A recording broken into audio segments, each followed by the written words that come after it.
안녕하세요. 행복씨앗입니다. 오늘도 우리 시장에 영향을 미쳤던 주요 재료와 시장 수급을 살펴보면서 하루를 마무리하는 시간을 가져볼까 합니다. 자, 미국 연준에서 또 달러를 풀었습니다. 마치 헬리콥터를 타고 정말로 하늘에서 달러를 마구마구 뿌려야 되는 것 같아요. 파월 연준 의장이 이번에는 약 한 2,800조 우리 돈으로 되는 돈을 풀었습니다. 개인들, 기업들, 그리고 지방 정부들 이번 전염병으로 인해서 많이 힘들어하기 때문에 도와주겠다는 의미로 저렇게 돈을 풀었어요. 특히 이번에는 투기 등급에 해당되는 회사채까지도 매입을 하겠다고 하는 거 보니까 돈을 어떻게든 뿌려가지고 파산을 막아보겠다는 의지가 굉장히 강한 것 같습니다. 우리는 저 파월 연준 의장이 하는 돈을 뿌리는 정책을 잘 보면 전 세계를 거시적으로 바라보고 경제를 운영하는 사람이 어떻게 생각을 하고 있는지를 쉽게 파악을 할 수가 있어요. 지난번에 미국에서 저 연준에서 기준금리를 1.5%에서 0%로 낮출 때 있었던 일은 사우디에서 정산을 하기로 했고 또 그에 따라서 연준이 바라볼 때 그렇게 되면 석유 가격이 떨어져서 미국의 세일업체가 파산하고 또 그 파산의 여파는 미국 금융업체 파산으로 연결되고 또 그것들이 모이게 되면은 또 지난번 2008년 미국발 금융위기처럼 전체 시스템이 붕괴될 수 있겠다는 우려로 인해서 그렇게 기준금리를 낮추고 돈을 풍겨야 되겠죠. 그런데 이번에 또 이렇게 2,800조나 되는 돈을 풀었어요. 그리고 지난번에는 트럼프 대통령이 한 2,500조 정도 되는 돈을 또 풀었잖아요.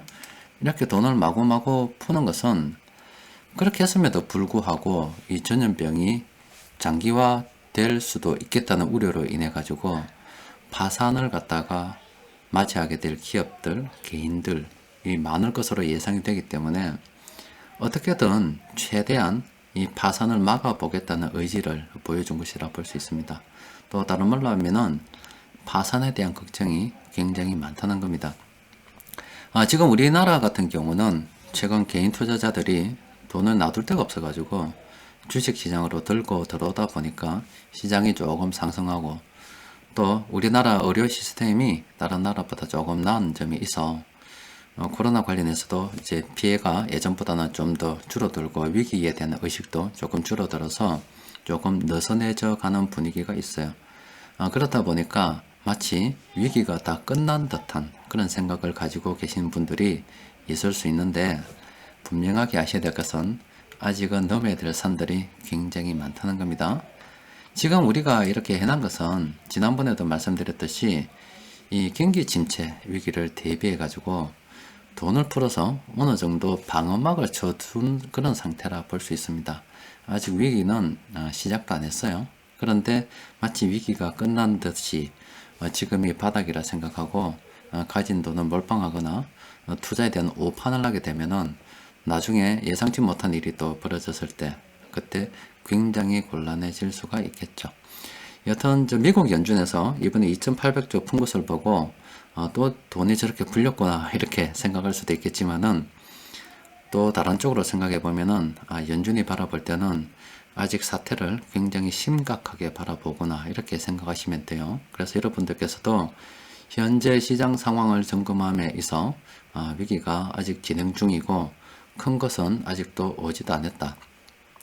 그리고 가능하면은 빨리 이 사태가 마무리되어서 정말로 사람들이 걱정하는 것처럼 큰 경제 위기로 실무 경제까지 그 상황이 번져서 가지 않기를 좀 바라야 되겠다. 이렇게 바라보시는 것이 좋겠죠. 그럼 일단 이렇게 여러 상황들을 종합해서 시황을 통해서 이제 상황이 돌아가는 것을 판단했단 말이죠. 그럼 우리가 투자하는 사람들이기 때문에 투자에 대한 전략도 한번 생각을 해봐야 됩니다. 그런데 제가 이제 이런 시황을 말씀드리면서 좀 곤란한 부분이 있긴 해요. 그게 어떤 거냐면은 이 같은 상황이라도 오늘 카페에서도 댓글로 잠시 달아드렸는데 사람들마다 다 다르게 해석이 됩니다. 그리고 사람들마다 다 다르게 해석이 되기 때문에 적용 역시 사람들마다 다 다를 수밖에 없어요. 그러니까 현재 상황은 똑같다 이 말이에요. 현재 상황은 위기가 이렇게 아직 진행 중이고 아직 이 끝날라 그러면 이게 끝이 언제가 될지 모르겠지만은 갈 길이 멉니다. 그리고 위기가 별거 아닌 것 같으면은 이번에 연준에서 이렇게 2800km 풀지를 안 했어요. 안 풀어도 충분히 커버가 될 것 같은데 왜 저렇게 큰 돈을 풀겠습니까? 또 그리고 만약에 미국에서 저번에 2500조를 풀었지만 또 푼다 그러면은 계속 위기가 더 진행될 수도 있겠죠. 여튼 첫 번째로는 이 상황 판단할 때 위기가 끝난 것이 아니라 진행 중이라는 것을 인식을 해야 되고 여기에서 오판을 하지 않아야 됩니다. 자, 그렇게 상황을 갖다가 정확하게 인식을 했다 손 치더라도 또 투자 전략을 세울 때는 또 대응 방법이 달라지게 됩니다. 이를테면은 이렇게 현금을 100% 보유한 사람이 있을 수도 있고 지금 이 상황에서 그리고 주식을 100% 보유한 사람이 있을 수가 있어요. 또 그리고 현금 반, 주식 반 이렇게 보유한 사람이 있을 수가 있는데 자신이 처한 상황에 따라서 투자에 대한 전략도 다 다를 수밖에 없어요. 현금을 갖다가 100% 보유를 했다 손 치면은 이제 현금이 많기 때문에 충분히 지금도 이 중에서 반 정도는 투자에 임할 수가 있겠죠. 이 반을 투자를 할 때도 나누어서 이렇게 투자에 임할 수가 있습니다. 주식을 살 수 있다 이 말이에요. 또 그리고 주식을 100% 보유했다 그러면은 지금 뭐 살 여력이 없잖아요. 그렇기 때문에 기존에 보유하고 있는 주식 중에서 이렇게 테마에 걸려서 급등하는 종목이 있다면 이런 종목은 조금 팔아서 일단 현금으로 좀 챙겨둘 계획을 세워야 되겠죠. 세우고 난 다음에 나머지 지금 손해보고 있는 종목들 나중에 상황이 조금 호전되거나 아니면 이쪽에서 다시 테마가 형성되어서 오르기 시작한다면 이 모아둔 현금을 이쪽으로 투입을 해서 이쪽 살리고 나면 또 이쪽 살리고 또 새롭게 편입하고 이런 식으로 자꾸 이제 돌려나가야 되겠죠. 이런 계획을 세워야 되는 거고 또 현금 반, 뭐 주식 반 이렇게 보유하고 있다면 뭐 지금 이렇게 테마에 오르는 종목이 있고 또 최근 들어서 외국인들이 조금 사고 있는 게 있잖아요. 그러니까 보유 현금 일부 뭐 기간을 나눠서 투입을 해서 이렇게 진행을 해야 될 수도 있겠죠. 그러니까 이게 주식 투자가 어렵다고 하는 것이 다른 게 어려운 것이 아닙니다. 일단은 첫 번째로는 큰 흐름, 상황 판단하는 게 사실은 어렵습니다. 그렇지만 상황을 판단한다 하더라도 그 다음에 또 자신이 처한 상황에 따라서 또 운영 방법이 투자금 운영 방법이라든지 집행하는 방법이 전혀 다르기 때문에 그래서 주식 투자가 어렵다고 하는 겁니다. 그래서 예를 들어서 잠시 설명해 드리면은 일단 우리 집에는 이렇게 4명이 다 투자를 하고 있어요. 뭐 아들, 딸, 그리고 엄마, 아빠 4명 다 투자를 하고 있습니다. 그리고 투자하는 방식도 다 다릅니다. 상황이 달라서 그래요. 지금 우리 애들은 아직 미성년입니다. 미성년이기 때문에 자기들이 학교 왔다 갔다 하기 때문에 뭐 주식을 매일 사고 팔고 할 수가 없습니다. 그래서 기본적으로 얘들은 장기 투자입니다. 그래서 투자를 할 때, 의사결정을 할 때, 물론 뭐 제가 어느 정도 많이 도움을 주죠. 그런데 반드시 그 주식을 살 때는 제 마음대로 사서 주는 것이 아니라 의논을 합니다. 의논을 해서 최우선적으로 고려해야 될 상황은 일단은 얘들이 장기 투자를 해야 되기 때문에 적어도 뭐 한 10년간은 망하지 않을 것이 전제 조건입니다. 성장은 그 다음이에요. 일단 아무리 성장성이 조금 먼다 하더라도 향후 10년 안에 물론 미래는 알 수가 없지만 망할 것 같다고 하면은 절대 투자를 할 수 없는 거죠. 뭐 성장이 예상되지만 지금 제약주 굉장히 좋지만 투자할 수 없는 이유가 제약주들은 너무 작아요. 업체들이 좀 작기 때문에 그 과정에 그 성장이 진행되는 과정에 통폐합이 될 수도 있다 이 말이죠. 구조조정도 될 수가 있고 그래서 집에 애들은 일단 제약주는 피하고 우리나라 대기업들 이런 대기업들 위주로 투자를 하고 있어요. 그리고 투자하는 방식도 매일매일 뭐 그렇게 주식을 사는 것이 아니라 평상시에는 이렇게 돈을 모읍니다. 모아서 어느 정도 뭐 자기 애들 수준의 덩치를 만들었다가 어떤 종목을 봤는데 장기적으로 투자할 만한 굉장히 좋은 종목을 봤는데 그 종목이 역사적인 저점에 떨어졌다. 굉장히 많이 하락했다. 그때 투자를 합니다. 그러니까 투자의 시기는 정해져 있지 않아요. 정해져 있지 않고 예전에 뭐 한 종목 1에서 사태로 인해서 1에서 뭐 녹인이 일어난다고 그러고 그 종목이 한 10년 전 가격으로 갔을 때 그때 매수를 했어요. 그리고 이번에도 뭐 자동차 관련주 앞으로 성장性있다 보고 또 당장은 망하지 않을 것 같아서 한 종목 매수를 해서 이렇게 들고 있습니다. 애들은 저렇게 투자를 하고 있고, 뭐 집사람 같은 경우는 대학교에서 애들 학생들 가르치면서 매월 월급이 좀 들어옵니다. 또 그리고 또 집사람이 부동산 보유한 곳에서 뭐 매월 또 세가 좀 들어와요. 그런 돈을 모아가지고 집사람은 적립식 투자를 합니다. 그런데 집사람은 100종목 이렇게 보유하고 있는 것이 아니라 한 놈만 패는 투자를 하고 있어요. 한 종목에 몰빵해서 투자를 하고 있어요. 그런데 예전에는 뭐 지금은 다 팔았기 때문에 말씀드릴게요. 에이블 CNC라고 그 종목에 투자를 했는데, 에이블 CNC가 그 매년 그 주식 10% 배당을 했습니다. 배당 수익률이 굉장히 좋았죠. 그래서 에이블 CNC 한 종목만 가지고 계속 오르든 떨어지든 절대 그런 건 신경도 쓰지 않고, 심지어 주식 가격도 쳐다보지도 않았습니다. 월급이 생길 때마다 에이블 CNC를 샀어요. 그리고 그 에이블 CNC를 뭐 굉장히 좋은 조건에 그때 정리를 하고, 그 이후에 현재는 두 종목을 보유하고 있습니다. 두 종목을 보유하고 있고, 뭐 거짓말 하나도 안 하고 최근에 주식 가격이 이렇게 많이 떨어졌음에도 불구하고 한 번도 저한테 그 주식 가격에 대해서 물어본 적이 없어요. 그냥 돈 생기면 계속 삽니다. 사서 언젠가 다시 수익이 나게 되면 오를 때도 사겠죠. 그래서 그 종목이 좋은 지점에 가게 되면 그 종목 정리하고 또 다시 다른 종목으로 갈아타는 그런 투자를 집사람은 진행을 하고 있습니다. 그리고 우리 집에서 가장 보수적으로 투자하는 사람은 저죠. 제가 가장 보수적으로 투자해요. 지금 아들하고 딸은 어떤 우리로 치면은 경기 침체 아니면 주식시장이 굉장히 좋지 않을 때 투자하는 방식을 택하는 거고, 또 우리 집사람 같은 경우는 뭐 적립적으로 투자하는 거고, 뭐 제 같은 경우는 일단은 우리 아들, 딸이나 집사람보다는 투자의 규모가 굉장히 크기 때문에 주식 이외에 다른 자산도 들고 있습니다. 그러니까 부동산, 뭐 달러, 그리고 현금, 그리고 주식 이렇게 들고 있고, 그리고 이 주식을 지금 현재는 약 한 210종목 정도 보유를 하고 있어요. 그 투자를 함에 있어서도 굉장히 보수적으로 안전하게 투자를 하고 있습니다. 가능하면은 뭐 손해보지 보고 팔지 않기 위해서 심지어 상장 폐지되는 한이 있더라도 그때는 뭐 어쩔 수 없이 손실을 갖다가 터는 거고, 그 외에 웬만하면은 다 수익 내고 팔려고 노력을 하고 있어요.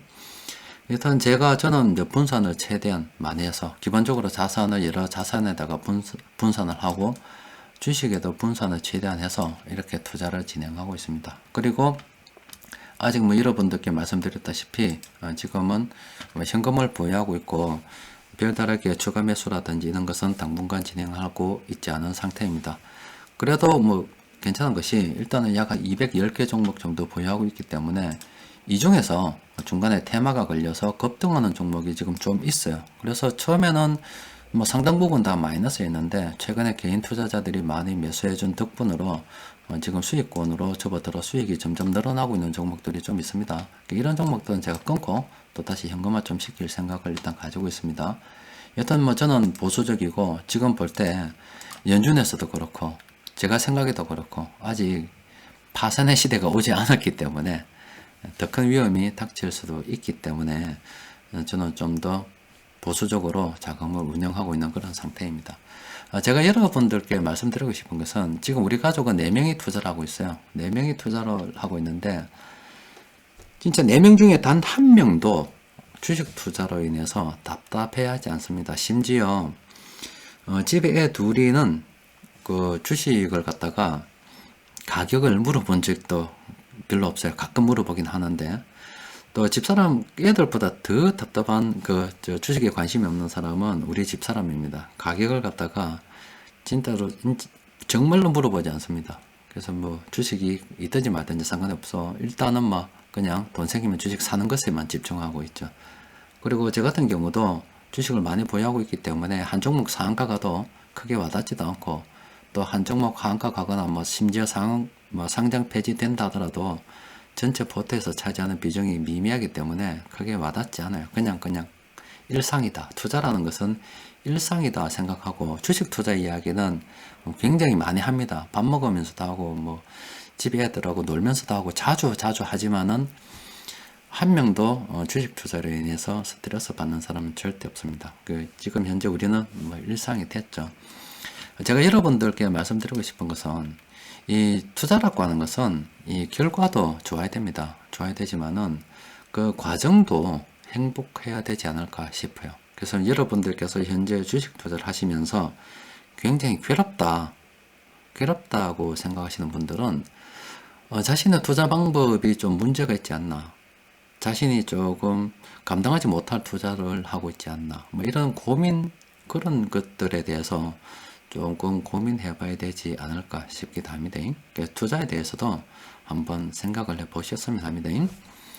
자, 일단 뭐 오늘도 좀 관망을 좀 말씀드리고 싶어요. 어제까지는 조금 매수도, 부분적인 매수도 이야기했는데, 그것도 뭐 앞서 말씀드린 것처럼 자신의 투자 스타일에 따라서 조금 다르긴 합니다. 여튼 최근 어떤 전반적인 상황으로 봐서는 외국인 투자자들이 조금씩 들어오고 있습니다. 그래서 그렇게 들어오는 종목들은 뭐 현금 여유가 있는 분들은 조금씩 살 필요가 있다고 생각이 들어요. 그래서 그런 종목들 좀 보면은 뭐 지금 현재 의약품 업종은 수급이 상당히 괜찮죠. 또 그리고 여타 보면은 전기가스, 정권 이런 업종은 오늘 매수가 들어왔어요. 그런데 일단 오늘은 제가 종목을 쭉 뽑아 보니까 별로 매수할 종목이 별로 없더라고요. 의약품 같은 경우는 이미 좀 많이 오른 감도 있고, 또 그리고 주식을 많이 보유하셨던 분들께서는 이미 이쪽으로 테마가 형성되어 있기 때문에 차익 실현의 관점으로 접근해야 되지 않겠나 싶기도 하고요. 그리고 삼성전자 같은 경우는 아직도 개인들도 좀 사고 있긴 하죠. 그리고 정권 같은 경우는 지금 정권회사들 자금 사정이 조금 안 좋습니다. 지금 어떤 정권사는 돈이 굉장히 딸려가지고 지금 유동성 위기까지도 막 이야기하고 있던데, 일단은 정권사 같은 경우는 조금 더 지켜봐야 돼요. 그래서 종목이 별로 없어요. 전기가스 업종 중에서 한국전력 같은 경우는 물론 장기적 관점으로 접근하려면 굉장히 괜찮죠. 여튼 현재 오늘 시장에서 돈이 좀 들어오긴 했지만 특별하게 뭐 매수할 종목이 없어서 오늘은 관망이라고 이야기했습니다. 그리고 뭐 시장 수급을 보면은 최근에 이렇게 돈이 좀 들어오는 업종들이 조금 있기 때문에 뭐 다음 주가 되면은 또 부분적으로 뭐 분할 매수 이런 거 이야기할 수도 있을 수도 있습니다. 일단 여기까지 말씀드렸고, 끝으로 하나 더 말씀드리고 싶은 게 있어요. 앞서 말씀드린 것처럼 지금 연준에서 지금 돈을 이렇게 헬리콥터로 뿌리고 있습니다. 지금 저렇게 헬리콥터로 돈을 뿌릴 수 있는 것은 연준에서 이렇게 돈을 공급을 하더라도 그 돈을 갖다가 다 받아낼 수요가 있기 때문에 저렇게 공급을 할 수가 있는 겁니다. 그런데 저렇게 수요가 일어났는데, 저렇게 또 수요가 일어나는 것은 뭐 달러 이외에 국제 간의 결제를 할 때 다른 결제 수단이 있긴 하지만은 그래도 달러가 가장 보편적으로 통용이 되고 필요하기 때문에 달러가 저렇게 많이 공급해도 되는 겁니다. 그런데 저렇게 공급된 달러가 나오고 사람들이 막 이제 쓰고 경기가 또 확 돌아가면은 시장이 일시에 막 풀려 나오겠죠. 그럼 돈 가치 하락하는 것은 기정사실이 된 겁니다. 그런데 저렇게 달러가 계속 풀려서 돈 가치가 하락하고 인플레이션이 일어나는 것은 달러를 들고 있는 사람들한테는 또 좋지 않은 상황이 될 수가 있겠죠. 그러니까 지금은 달러가 사람들이 좀 가지고 싶어 하기 때문에, 수요가 늘어나기 때문에 달러 투자도 괜찮은데, 달러 같은 경우도 지금 너무 많이 공급이 되고 있는 상태라서 제가 생각을 할 때는 그때까지가 마지노선이 아닐까 싶어요. 지금 달러가 저렇게 풀렸다가 어느 순간 확 돌아다녀서 인플레이션이 일어난다면은 미국 연준에서 금리를 인상하거나 여타 다른 방법을 통해 가지고 달러를 회수를 할 가능성이 있죠. 그러면 또다시 신흥국에서 달러 부족 현상이 일어날 수도 있습니다.